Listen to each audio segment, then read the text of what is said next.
Hi అండి, ఈరోజు తులాకాస్ కదండి. నేను కుడుములు చేస్తున్నాను, దేవుడికి ప్రసాదం అండి. తెలియకపోతే వీడియో పెడతాను, మీరు చూడండి. ఇదిగో నేను ఒక గిన్నె తీసుకున్నానండి. పెసరపప్పు, పచ్చెనగపప్పు, పెసరపప్పు నానబెట్టుకున్నానండి. కలిపి గంట ముందు నానబెట్టుకున్నానండి నేను. ఇప్పుడు నేను ఒక లోటాతో నేను రవ్వ తీసుకుంటున్నానండి. లోటాలో సగం పచ్చెనగపప్పు, పెసరపప్పు మనం రెండిట్లో ఏదో ఒకటి వేసుకోవచ్చు, రెండు కలిపేసుకోవచ్చండి. అదిగో ఆ లోటాతో తీసుకుంటున్నానండి నేను. అందులో సగం తీసుకున్నాను పచ్చెనగపప్పు, పెసరపప్పు కలిపి. అది గంట ముందు నానబెట్టుకున్నానండి. ఇప్పుడు మన కోట బియ్యం అయితే వంతున్నర వేయాలండి వాటరు. ఒక రవ్వ గ్లాస్ అయితే గ్లాసున్నర వాటర్ వేయాలి. నేను ఏంటంటే పాత బియ్యం తీసుకున్నానండి, వంతుకు 2 వంతులు వేసేస్తున్నాను. వేసేసండి ఈ పచ్చెనగపప్పు, ఈ పెసరపప్పు నానబెట్టింది వేసేసుకుని ఉప్పు కూడా వేసేస్తున్నానండి. అందులో వేసేసి మరగబెట్టాలండి. చాలా కమ్మగా ఉంటుంది, ఎవరైనా తినొచ్చండి. షుగర్ వాళ్ళ పిల్లలన్నీ దేవుడికి నైవేద్యంగా పెట్టి మనం తీసుకోవచ్చు. ఆవకాయతో అయితే ఇంకా బాగుంటుందండి. ఇలా పెసరపప్పును ఇది కలిపి వేసాను కదండి. ఇప్పుడు మూత పెట్టి పొంగించుకోవాలి, మరగనివ్వాలి. మరిగిన తర్వాత అప్పుడు మనం రవ్వ వేసుకోవాలండి. రవ్వ కోట బియ్యం అయితే వంతున్నారండి, పాత బియ్యం అయితే 2 వేయాలి. వంతుకి 2 వంతులు.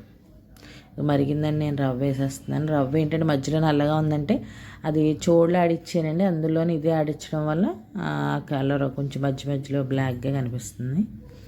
నేను వేసానండి రవ్వ మొత్తం వేసి ఒకసారి కదుపుకున్నాను. మూత పెట్టేసుకున్నానండి.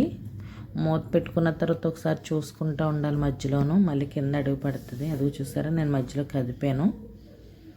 మళ్ళీ మూత పెట్టేసండి, మళ్ళీ కదుపుకున్నాను. చూసారా, మంచిగా చక్కగా మగ్గిపోయింది. ఇంకా కొంచెం పలుకుంటే అది కూడా మగ్గిచ్చేసుకుంటున్నానండి నేను. మనం అన్నం ఉడికిందో లేదో ఎలా చూసుకుంటున్నాం, దీన్ని కూడా అలా మనం చూసుకోవచ్చండి, తెలుస్తుంది మనకు మగ్గింది లేదా అని. ఇది కొంచెం మగ్గిపోయిందండి. అదో నేను అలా చూసుకున్నాను, మగ్గిపోయింది. నేను ఒకసారి కదిపేసుకుని కిందతో ఏమైనా అడిగి పట్టిందేమో చూసి కదిపేసుకొని నేను వేరే గిన్నెలోకి తీసుకున్న కొంచెం చల్లారి పెట్టుకుంటూ నేను చేసుకుంటానండి. ఇందులో మనకి చేతికి అంటుకోకుండా కొంచెం ఆయిల్ కొంచెం అందులో వేసుకుంటే చాలా టేస్ట్గా ఉంటుంది. మనకి వండ కూడా ఎడవకుండా ఉంటుందండి.